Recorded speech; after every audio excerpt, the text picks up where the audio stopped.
এই ভিডিওতে আপনারা দেখতে পাচ্ছেন ট্যালি প্রাইম সফটওয়্যারের ইন্টারফেস। ট্যালি একটি জনপ্রিয় অ্যাকাউন্টিং সফটওয়্যার যা বিভিন্ন বিজনেস এবং কোম্পানিতে ব্যবহার করা হয়। এখানে আমরা মূলত অ্যাকাউন্টিংয়ের সমস্ত কাজ খুব সহজভাবে করতে পারি। প্রথমেই এখানে কোম্পানি তৈরি করা হয়, যেখানে আমরা একটি বিজনেসের সমস্ত ফাইন্যান্সিয়াল ডাটা ম্যানেজ করি। এরপর আসে চার্ট অফ অ্যাকাউন্টস, যেখানে লেজার গ্রুপ এবং স্টক আইটেম তৈরি করা হয়।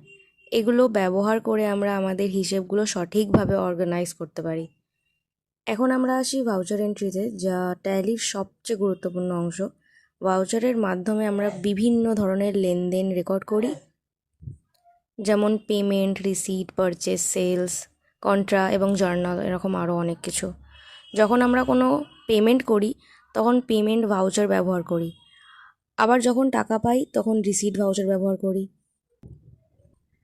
তো এইভাবেই পারচেস এবং সেলস ভাউচারের মাধ্যমে আমরা কেনাবেচার হিসাব রাখি। এছাড়াও জিএসটির কাজও এখানে খুব সহজে করা যায়। জিএসটি অনুযায়ী ইনভয়েস তৈরি করা, ট্যাক্স ক্যালকুলেট করা এবং রিপোর্ট বের করা সবই ট্যালি প্রাইমে সম্ভব। এখানে বিভিন্ন ধরনের রিপোর্ট, যেমন trial balance, profit and loss, balance sheet খুব সহজে দেখা যায়। সব মিলিয়ে ট্যালি প্রাইম একটি কমপ্লিট অ্যাকাউন্টিং সলিউশন, যা আপনাকে রিয়েল লাইফ অফিস কাজের জন্য প্রস্তুত করে।